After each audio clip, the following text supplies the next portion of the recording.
The 100 season 2 episode 5। Clark और Anya camp के बाहर हैं। आन्या को गार्ड्स की गोली लगती है और वो मारी जाती है। क्लार्क को गार्ड्स द्वारा अरेस्ट कर लिया जाता है और कैंप में लाया जाता है। एबी क्लार्क को पहचान जाती है। क्लार्क बहुत बुरी हालत में है। मेजर बायरनी उसे ग्राउंडर समझकर एबी को क्लार्क के पास जाने से मना करती है। एबी बायरनी को बताती है कि ये क्लार्क है, मेरी बेटी। एबी और जैक्सन क्लार्क की चोटों को मरहम लगाते हैं। मेजर बायरनी क्लार्क से माउंट वेदर के बारे में पूछताछ करना चाहती है। क्लार्क को एबी से पता चलता है कि फिन, बेलेमी, मर्फी सब बच गए हैं। माउंट वेदर में जैस्पर क्लार्क के बारे में चिंतित है। वो डांटे वेलास के पास जाता है और उनसे क्लार्क के बारे में जानना चाहता है। डांटे वेलास जैस्पर को बताते हैं कि क्लार्क यहाँ से भाग गई है। वो जैस्पर को कहते हैं कि अगर वो चाहे तो बाहर जाकर क्लार्क को तलाश कर सकता है। कैंप से केन 2 गार्ड के साथ ग्राउंडर रीवो को लेकर उसके गाँव जाने के लिए निकल जाता है। रास्ते में केन आग से लाया गया पौधा जमीन में लगा देता है। गार्ड केन को बताता है कि रीवो पानी पीने के लिए तैयार नहीं हो रहा। तब केन रीवो के पास आता है और उसे समझाता है कि हम लोग शांति चाहते हैं। रीवो उसके समझाने के बाद नॉर्मल हो जाता है और पानी पी लेता है। कैंप पर क्लार्क अब पहले से बेहतर है। वो बाहर आती है और रेवन से मिलकर खुश होती है। उसी वक्त उन्हें बेलेमी, ऑक्टेविया, मॉनरी और मेल कैंप में लौटते हुए दिखाई देते हैं। क्लार्क सभी को देखकर बहुत खुश होती है और दौड़कर सबके गले मिलती है। बेलेमी फिन के बारे में क्लार्क को बताता है कि वो इस वक्त क्लार्क की तलाश में गया हुआ है। एबी, सिंक्लेयर, बायरनी कुछ लोगों के साथ माउंट वेदर में रह रहे बच्चों को निकालने और बाकी आर्केस्ट्रेशन को ढूंढने के बारे में डिस्कशन करते हैं। क्लार्क के पूछने पर एबी उससे बताती है कि फिन और मॉर्फी को ढूंढने से ज्यादा जरूरी और भी कई चीजें हैं। बेलेमी को यह सुनकर गुस्सा आ जाता है। वो फिन को लाने के लिए खुद ही जाना चाहता है क्योंकि फिन क्लार्क को ढूंढने गया है और क्लार्क अब वापस आ चुकी है। एबी उसे ऐसा करने की परमिशन नहीं देती और जैक्सन के साथ एक मेडिकल इमरजेंसी को देखने वहाँ से चली जाती है। इसी बीच जंगल में फिन और मॉर्फी ग्राउंडर के दिए हुए मैप को फॉलो करके गाँव तक पहुँच चुके हैं और छुपकर वहाँ नजर रखे हुए हैं। बेलेमी और क्लार्क ऑक्टेविया और रेवन के साथ मिलकर फिन को लौटा लाने की प्लानिंग बनाते हैं। वो सभी रात को कैंप के बाहर एक फेंसिंग के पास मिलते हैं। तब रेवन के इशारे पर विक उस जगह की फेंसिंग की इलेक्ट्रिसिटी ऑफ कर देता है। क्लार्क, बेलेमी और ऑक्टेविया वहाँ से जंगल में निकल जाते हैं। माउंट वेदर में जैस्पर और मॉन्टी क्लार्क को ढूंढने के लिए बाहर जाना चाहते हैं। इसके लिए मॉन्टी पैकिंग कर रहा होता है। तभी वहाँ माया आ जाती है। जैस्पर उससे बाहर जाने के बारे में बात कर रहा होता है कि अचानक माया का फेस रेडिएशन के कारण जलने लगता है और वहाँ का कंटामिनेट ब्रीच अलार्म बजना शुरू हो जाता है। जैस्पर माया को तुरंत मेडिकल विंग में ले जाता है। माया का चेहरा रेडिएशन के कारण 75% तक इफेक्टेड हो गया है। माया के चेकअप के बाद डॉक्टर लॉरेली जैस्पर को बताती है कि इसके रेडिएशन का परसेंटेज बहुत ज्यादा हाई है जो कि नॉर्मल ट्रीटमेंट से ठीक नहीं होगा। इसके ठीक करने के लिए हमें माया के ब्लड को स्काई पीपल के ब्लड से रिप्लेस करना पड़ेगा। आप लोगों को याद होगा कि आर्क से आए लोगों को स्काई पीपल कहा जाता है। जैस्पर माया को अपना ब्लड देने के लिए तैयार हो जाता है। जंगल में ऑक्टेविया और क्लार्क आराम कर रहे हैं। बेलेमी पहरा दे रहा होता है। क्लार्क की नींद खुल जाती है। बेलेमी और क्लार्क अब तक हुई सभी घटनाओं के बारे में डिस्कशन करते हैं। बेलेमी क्लार्क को फिन के बदले हुए व्यवहार के बारे में बताता है। उसे लगता है कि फिन क्लार्क के ना मिलने के कारण वायलेंट हो गया है। क्लार्क बेलेमी को माउंट वेदर में हो रहे ग्राउंडर्स के ब्लड ट्रांसफ्यूजन के बारे में बताती है। उसी वक्त ऑक्टेविया भी जाग जाती है। वो बेलेमी और क्लार्क को अपने मिशन में लिंकन को ढूंढने के लिए भी कहती है। यहाँ पर थोड़ी देर रुकर हम माउंट वेदर में चल रहे ग्राउंडर्स के ब्लड ट्रांसफ्यूजन के बारे में जान लेते हैं। माउंट वेदर में रहने वाले लोग धरती पर हुए रेडिएशन के इफेक्ट के बाद से माउंट वेदर के बाहर नहीं निकले हैं। उन लोगों की स्किन इतनी सेंसिटिव हो गई है कि बाहर के एटमॉस्फेयर के संपर्क में आते ही रेडिएशन के कारण जलने लगती है और पूरे शरीर पर फफोले हो जाते हैं। ये बर्न्स ज्यादा होने के कारण मौत भी हो सकती है। माउंट वेदर के लोगों ने देखा कि माउंट वेदर के बाहर ग्राउंडर्स मौजूद हैं जिनकी स्किन इन सब रेडिएशंस को आसानी से झेल लेती है। वो सभी बाहर आराम से घूम फिर रहे हैं। माउंट वेदर के लोगों ने इसका उपाय सोचा और ग्राउंडर्स के ब्लड को माउंट वेदर के रेडिएशन से इफेक्टेड पर्सन की बॉडी में डालकर देखा। तब उन्हें पता चल गया कि ग्राउंडर्स के ब्लड में रेडिएशन को हील करने की कैपेसिटी है। तभी से उन लोगों ने माउंट वेदर के अंदर ग्राउंडर्स को पकड़कर लाने और उनका ब्लड माउंट वेदर के इफेक्टेड पर्संस की बॉडी में ट्रांसफ्यूज करने का प्रोसेस शुरू कर दिया। इस प्रोजेक्ट को उन्होंने नाम दिया प्रोजेक्ट हार्वेस्ट। फिन और मॉर्फी रात होने का इंतजार करते हैं और ग्राउंडर्स के गाँव में घुस जाते हैं। फिन ग्राउंडर्स के राशन में आग लगा देता है। उसके उसका मकसद इस तरह से ग्राउंडर्स का ध्यान भटकाना होता है। लेकिन एक ग्राउंडर फिन को देख लेता है और जोरों से चिल्लाने लग जाता है। उसे चिल्लाते देखकर मॉर्फी फिन को वहाँ से भागने के लिए कहता है, लेकिन फिन उस ग्राउंडर को पकड़ लेता है और हवा में फायरिंग करते हुए आगे बढ़ता जाता है। वो गाँव के लीडर के बारे में पूछता जा रहा है। माउंट वेदर में जैस्पर माया के बाजू के बेड पर लेटा हुआ है। ब्लड ट्रांसफ्यूजन का प्रोसीजर शुरू होने जा रहा है। मॉन्टी भी वहीं है। वो जैस्पर से पूछता है क्या वो श्योर है कि वो अपना ब्लड माया को देना चाहता है। जैस्पर इसके लिए उसे हाँ कहता है। ब्लड ट्रांसफ्यूजन स्टार्ट होता है। जैस्पर को माया की बॉडी में मौजूद स्लीपी ड्रग्स के अपने ब्लड में आ जाने की वजह से नींद आने लगती है। उसके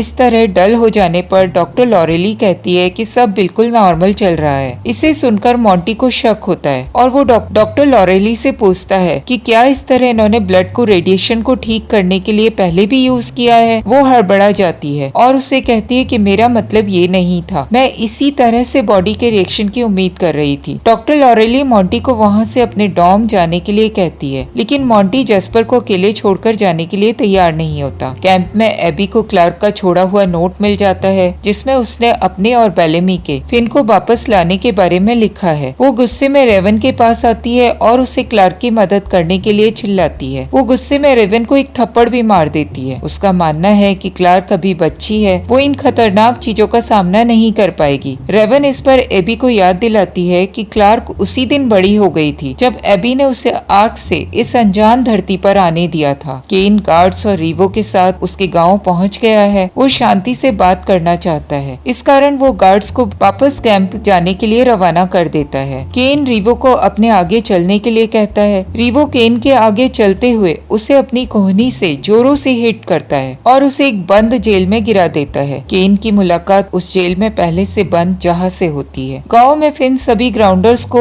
धमकाकर एक बाड़े में बंद कर देता है। मॉर्फी को उन सबकी रखवाली करने के लिए छोड़कर वो पूरे गांव में बच्चों के कपड़े ढूंढने के लिए जाता है। उसे एक जगह ड्रॉप शिप से लाए गए बच्चों के कपड़ों का ढेर दिखाई दे जाता है। वो गुस्से में बाड़े के पास आता है और चिल्लाकर बच्चों के बारे में पूछता है। उन्हीं ग्राउंडर में मौजूद नाइको फिन को बताता है कि वो सिर्फ एक बच्चे से मिला है जिसका नाम ऑक्टिविया था और उसके साथ कोई नहीं था। फिन गुस्से में एक ग्राउंडर को कीचड़ में पटक देता है। उसे गोली मारना चाहता है, लेकिन मॉर्फी उसे ऐसा करने के लिए मना करता है। ऑक्टिविया क्लार्क और बेलेमी को लिंकन के गांव के बाहर लेकर आती है। उसे लिंकन की याद आती है और वो उसे याद करके रोने लग जाती है। वो बेलेमी को रीपर्स के लिंकन को ले जाने की घटना के बारे में बताती है। रीपर्स कौन है ये जानने के लिए डिस्क्रिप्शन बॉक्स में दिए गए लिंक को आप फॉलो कर सकते हैं। मेडिकल विंग में माया को होश आ जाता है। डॉक्टर लॉरेली माया को बताती है कि उसकी जान जैस्पर ने कैसे बचाई है। डॉक्टर लॉरेली और केज, जो कि डांटे वेलास का बेटा है और मेडिकल विंग का इंचार्ज है, को डांटे वेलास अपने पास बुलाते हैं और उनसे पूछते हैं कि उन्होंने बिना परमिशन के जैस्पर को माया के ट्रीटमेंट के लिए कैसे यूज किया। डॉक्टर लॉरेली डांटे वेलास से वहाँ मौजूद 47 स्काई पीपल के ब्लड को एक्सपेरिमेंट करने के लिए यूज करने की परमिशन मांगती है, लेकिन डांटे वेलास इसके लिए उन्हें मना कर देते हैं। डांटे वेलास केज से पूछते हैं कि जिस रेडिएशन में माया एक्सपोज हो गई थी वो रेडिएशन लीकेज कहाँ और कैसे हुआ। केज का कहना है कि वहाँ एक खराबी आ गई थी जिसे अब सुधार लिया गया है। केज भी डांटे को 47 स्काई पीपल के ऊपर एक्सपेरिमेंट करने की परमिशन देने के लिए फोर्स करता है। उसका मानना है कि इस तरह शायद हम बाहर की दुनिया में कदम रख सकें। गाँव में मर्फी कोशिश करता है कि फिन और वो दोनों इस गाँव को छोड़ दें और यहाँ से चले जाएं। वो फिन को कहता है कि जिस ग्राउंडर ने हमें मैप बनाकर दिया था वो गलत भी हो सकता था। नाइको इन दोनों की पूरी बातें सुनकर समझ जाता है कि ये जिस ग्राउंडर के बारे में बात कर रहे हैं उसे गांव से बाहर निकाल दिया गया था और वो समझ जाता है कि उसने गांव वालों से बदला लेने के लिए इन्हें गलत मैप बनाकर दे दिया था। तभी एक ग्राउंडर बाड़े में से बाहर आने की कोशिश करता है और फिन की गोली से मारा जाता है। फिन को गुस्सा आ जाता है और वो लगातार गोलियां चलाते जा रहा है। ग्राउंडर्स घबराने लग जाते हैं। उसी वक्त वहाँ क्लार्क, बेलेमी और ऑक्टिविया आ जाते हैं। फिन क्लार्क को वहाँ देखकर गोलियां चलाना बंद कर देता है। ऑक्टिविया मारे गए ग्राउंडर को देखकर उस ओर चली जाती है। फिन क्लार्क को देखकर खुश हो जाता है और उसे कहता है आई फाउंड यू, यानी मैंने तुम्हें पा लिया। लिंकन को सरबेरस प्रोजेक्ट के लिए सिलेक्ट कर लिया जाता है। सरबेरस प्रोजेक्ट ग्राउंडर्स को रीपर्स बनाने का प्रोसेस होता है। वो एक गड़नी से बंधा हुआ है। उसे केज रेड ड्रग देता है। रेड का फर्स्ट डोज बहुत ही तकलीफ देने वाला होता है। है। लिंकन को इस रेड ड्रग का डोज हर 2 घंटे में देकर उसकी आदत लगवाई जाती है। केज एक टोन जनरेटर को यूज करके उसे हाई पिच साउंड सुनवाता है और साथ ही में लिंकन की कलाई पर एक इलेक्ट्रिक शॉक भी लगाया जाता है। ये प्रोसेस रिपीट होता जाता है जब तक कि लिंकन हाई पिच टोन से डरने न लगे। इसके बाद लिंकन को रेड ड्रग बहुत देर तक नहीं दी जाती जब तक कि वो उसके लिए तड़पने ना लगे। अब उसे फेज 2 की ओर ले जाया जाता है। लिंकन को एक दूसरे ग्राउंडर के साथ एक खाली कमरे में छोड़ दिया जाता है। वहाँ दोनों के बीच में एक डोज रेड ड्रग की रखी हुई है। लिंकन उस ड्रग का एडिक्ट हो चुका है। उसे पाने के लिए वो दूसरे ग्राउंडर को मार देता है और रेड ड्रग वाले इंजेक्शन को खुद ही अपने आप को इंजेक्ट कर लेता है।